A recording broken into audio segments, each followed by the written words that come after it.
नमस्कार, आप देख रहे हैं इंडिया 24/7 न्यूज और मैं हूं आपके साथ सपना ठाकुर। अखिलेश यादव का बड़ा बयान सामने आया जहां कहा है कि बीजेपी सरकार अपनी सरकार के दम पर सभी लोगों की सदस्यता छीनने पर लगी हुई है और साथ ही कहा कि आजम खान उनके बेटे की सदस्यता ले इरफान सोलंकी की भी सदस्यता लेना चाहते हैं। अब कांग्रेस के बड़े नेता की सदस्यता का नंबर आ गया है।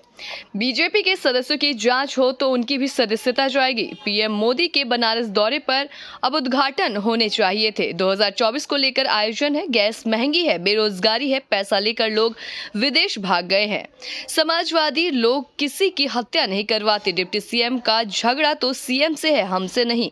हम उनको समर्थन दे सकते हैं, बहुत सम्मान करते हैं। हम वो 100 विधायक ले आए। डिप्टी सीएम आरिफ को बधाई देनी थी सरकार को। आरिफ ने सारस की जान बचाई थी। वो सारस को खेत में खुला छोड़ा हुआ था। यूपी में करप्शन और फेक एनकाउंटर हो रहे हैं। सुमित गुर्जर और जितेंद्र यादव के एनकाउंटर की जांच में अधिकारी जेल जाएंगे।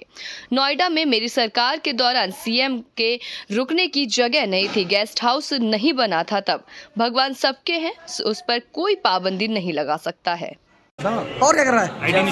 जब से भारतीय जनता पार्टी की सरकार उत्तर प्रदेश में आई है, उन्होंने प्रशासन और सरकार का साथ लेकर के पहले तो झूठे मुकदमे लगवाए और कई ऐसे मौके आए हैं जहां पर प्रशासन ने और शासन ने मिलकर के समाजवादी पार्टी के कई सदस्यों की सदस्यता ली है। आप याद कीजिए, मोहम्मद आजम खान साहब, उनकी सदस्यता गई। उनके बेटे अब्दुल्ला, उनकी सदस्यता गई। इसी तरह समाजवादी पार्टी के जो सिटिंग एमएलए हैं उन पर केस लगाना, इरफान सोलंकी कानपुर और एक अधिकारी बुलाया गया, बाहर से लाया गया, दूसरे प्रदेश के कैडर के अधिकारी को बुला करके ये निर्देश दिए शासन ने और सरकार ने कि आपको इसकी सदस्यता लेनी है। अभी 2 दिन पहले, अगर आपको याद हो, विधायक इरफान ने खुद कहा कि ये मेरी सदस्यता लेना चाहते हैं, जिसकी वजह से अन्याय कर रहे हैं। उत्तर प्रदेश में समाजवादी पार्टी के कई सदस्यों की सदस्यता इन्होंने बीजेपी के लोगों ने ली है। आज कांग्रेस के पार्टी के सबसे बड़े नेता की सदस्यता गई है। और अगर हम इसी तरह देखेंगे, अगर ऐसे मुकदमे देखेंगे तो बीजेपी वालों की तो कईयों की सदस्यता नहीं बचेगी। जो भाषा या जिस तरह के उनके स्टेटमेंट्स हैं, अगर उन पर सच्ची कार्रवाई हो जाए तो बहुत सारे भारतीय जनता पार्टी के सदस्यों की भी सदस्यता चली जाएगी। ये जानबूझ करके जो असली मुद्दे हैं, महंगाई, बेरोजगारी और इनके ही मित्र उद्योगपति जिन्होंने पैसा भारत का डुबाया है, उन पर ये बहस नहीं करना चाह रहे। उनसे अभी कुछ दिन पहले नोएडा ग्रेटर में, तो ये तो सरकार की जिम्मेदारी है कि समय समय पे ट्रेनिंग दें और समय समय पे उनको जानकारी और जागरूक करें। पिछली बार आप आए थे तो एनकाउंटर की बात की थी, फर्जी एनकाउंटर हो रहा है। अभी एक ऑडियो वायरल हो रहा डॉक्टर का कि रिपोर्ट जब बनाएंगे जब पैसे देंगे आप 25,000 सर। नोएडा में ये ऑडियो वायरल हुआ था। कह सकता हूँ, और आप में से बहुत सारे लोग जानते होंगे कि करप्शन इतना किसी सरकार में नहीं हुआ।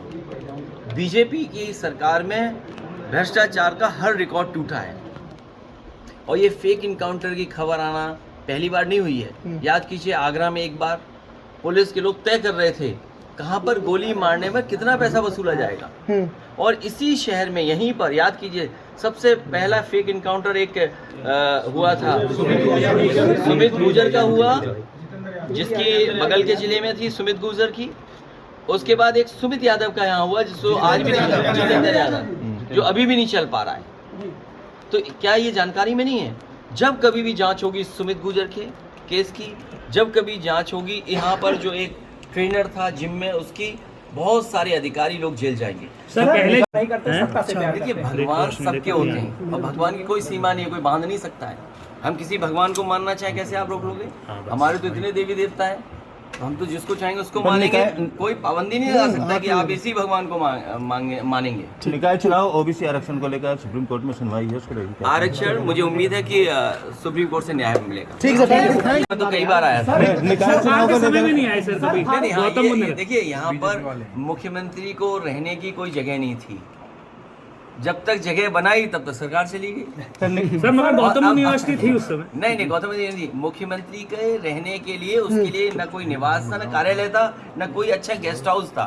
तो मुझे याद है उसी समय एक गेस्ट हाउस को बनाया गया था जब तक बनकर के तैयार हुआ हमारी सरकार चली गई, अब उसको देख भी नहीं सकते, उसको तो बर्बाद कर दिया सरकार। ऐसे तमाम बड़ी खबरों के लिए देखते रहिए इंडिया 24/7 न्यूज।